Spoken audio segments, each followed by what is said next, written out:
¿Qué es la dignidad? Esta es la gran pregunta.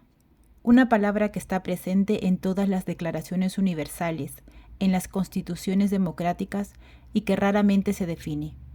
Y que, sin embargo, tanto en la Declaración Universal de los Derechos Fundamentales del Hombre como en nuestra Constitución, se reconoce que todo ser humano está dotado de una dignidad inherente. Entonces, ¿qué significa dignidad inherente? Significa reconocer que todo ser humano, más allá de sus capacidades, características, más allá de su edad, más allá de su enfermedad o de su estado de salud, debe ser respetado por el mero hecho de ser persona, no por lo que ha hecho o lo que deje de hacer, no por los títulos que tiene, el dinero o la inteligencia que posea. La dignidad nunca se pierde, aunque no siempre se es consciente de ella. Por ejemplo, un recién nacido tiene esta dignidad, sin embargo, todavía no es consciente de este valor que tiene como ser humano. Al igual que una persona que sufre una demencia senil o se encuentra en una situación tan grave como el estado de coma. Tiene esta dignidad, aunque ya no es consciente del valor que tiene. En otras palabras, decir que un ser humano es digno significa reconocer que es sujeto de derechos y que le tienen que reconocer y respetar esos derechos a lo largo de toda su vida, desde el nacimiento hasta después de su muerte. El máximo teórico de la dignidad humana es Immanuel Kant. Kant afirma en su obra Fundamentación de la metafísica de las costumbres que la propia humanidad es una dignidad, porque el hombre no puede ser tratado por ningún hombre como un simple medio o instrumento, sino siempre a la vez como una finalidad, y en ello precisamente radica su dignidad. Es decir, afirmar que un ser humano es digno significa que hay que tratarle con un fin en sí mismo, y no como un instrumento, como una cosa para conseguir otros fines. Esto es que la ciencia, la tecnología, las instituciones, los sistemas políticos están al servicio de la persona y no al revés. La definición de Max Scheler, filósofo alemán de gran importancia en la ética y la antropología, es muy clara al respecto. Según el autor del Puesto del hombre en el cosmos, la dignidad es: la dignidad está calificada de real e inevitable, es constituyente y pertenece a toda persona por el mero hecho de serlo, y se encuentra incondicionalmente ligada a su naturaleza racional y libre. Finalmente citaremos a Santo Tomás de Aquino, figura sobresaliente del pensamiento cristiano medieval, que otorga la dignidad del hombre en el hecho de haber sido creado a imagen y semejanza de Dios. La persona es imagen de Dios porque es principio digno de sus obras. En este apartado se realiza un análisis de los códigos deontológicos de la enfermería en España y a nivel internacional. En el Código Deontológico Español se destaca la importancia de preservar la dignidad en diversos aspectos de la práctica enfermera.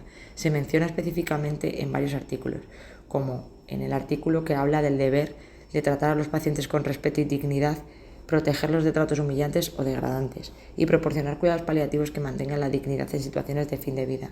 También, en otros artículos, se hace hincapié en respetar la integridad y dignidad de los grupos sociales específicos, como los niños y los ancianos.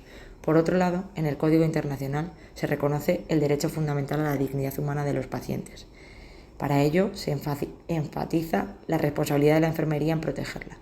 Aunque no se menciona explícitamente en todos los apartados de este código, se abordan temas relacionados como el acceso equitativo a la atención sanitaria de calidad, la honestidad y la integridad en la relación enfermera-paciente, que tienen una relación directa con el concepto de dignidad, y se incluyen términos relacionados como autonomía, responsabilidad y ética profesional, así como una sección dedicada explícitamente a explicar la dignidad humana. ¿Cómo se conecta el concepto de dignidad con la bioética? Relación de la dignidad con los derechos humanos. La Declaración Universal de los Derechos Humanos de la Organización de las Naciones Unidas es un documento que representa un punto crucial en la historia. Establece por primera vez los derechos humanos fundamentales que deben ser protegidos a nivel mundial, promoviendo la adopción de más de 70 tratados que se aplican en la actualidad de manera permanente.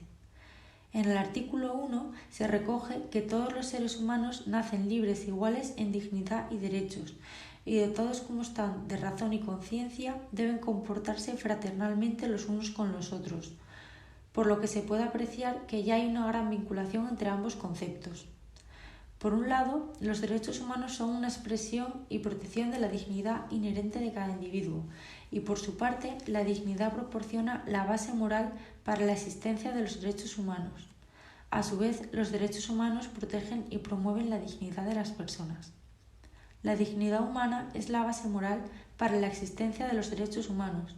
Esto quiere decir que los derechos humanos no son simplemente concesiones otorgadas por las instituciones internacionales, sino que todas las personas tienen un valor intrínseco y merecen respeto y consideración.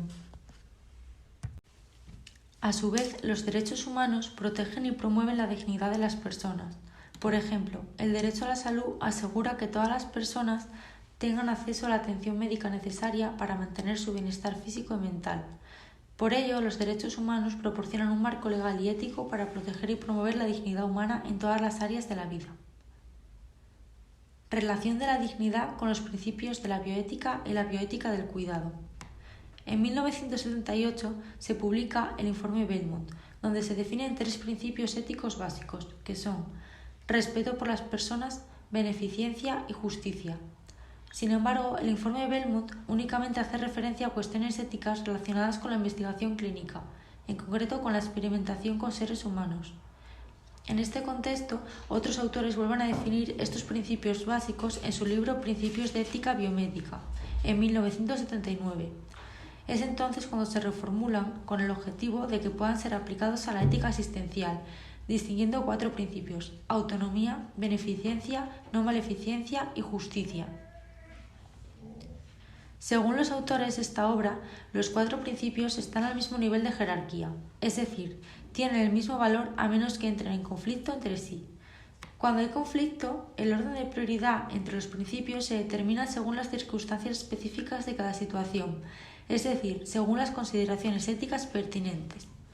La importancia de estos principios en la bioética radica en alcanzar unos valores concretos como es el de garantizar la dignidad y los derechos de las personas. Por otro lado, la dignidad no puede explicarse únicamente a través de los principios éticos. Por ejemplo, en el caso de la autonomía, si ambos términos fueran equivalentes, las personas que no tienen autonomía, como por ejemplo los recién nacidos, no tendrían dignidad ni por ende derechos, lo cual no es así. La dignidad permite que veamos a los pacientes como sujetos y no como objetos, por lo que es el principio más importante y central de la bioética. Forma la base y punto de partida para comprender la práctica ética en los procedimientos médicos.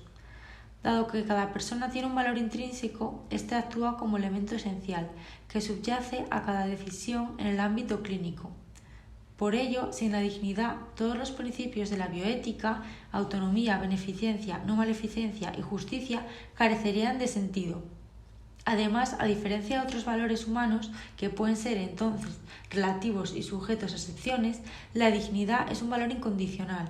En consecuencia, esto implica que bajo ninguna circunstancia podemos permitir que una persona sea objeto de un trato que degrade su dignidad.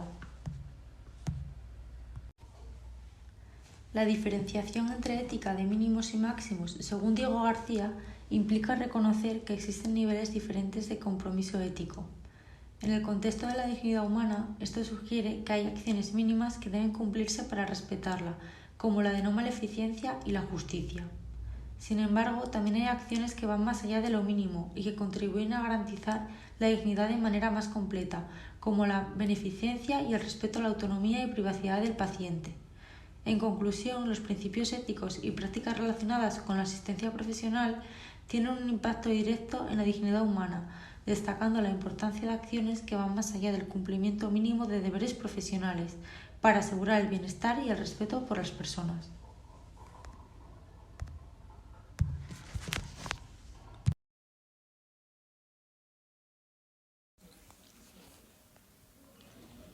Noticias actuales sobre el término de dignidad.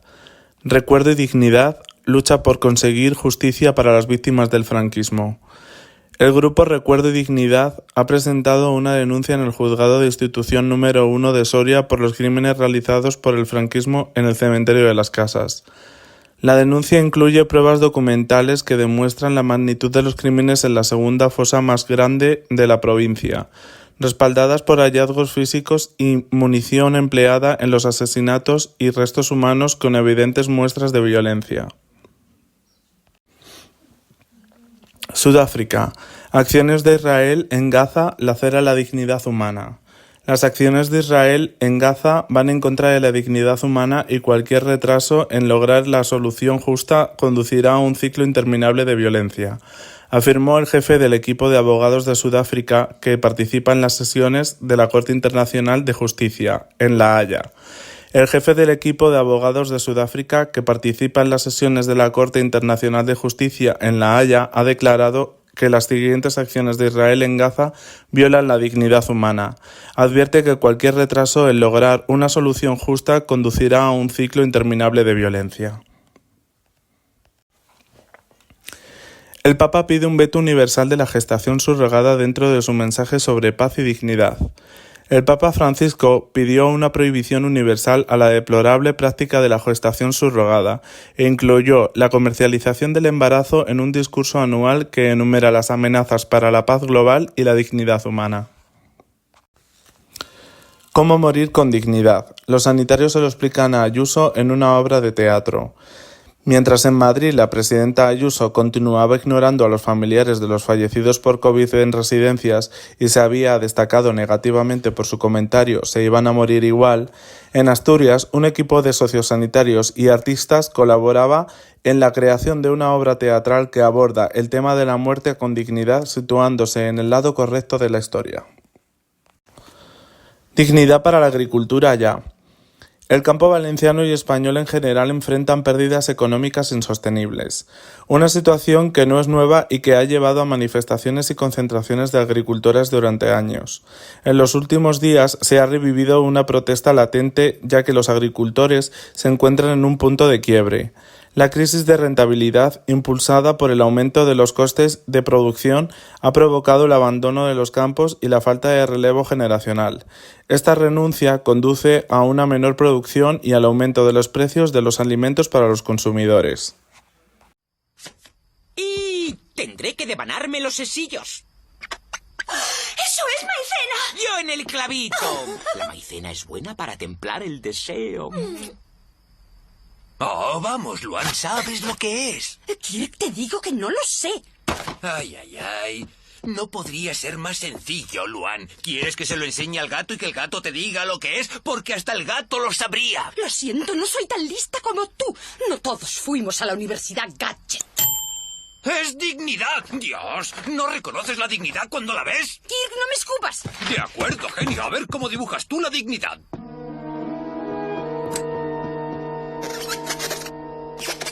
¡Oh, fantástico! Digno de un diccionario.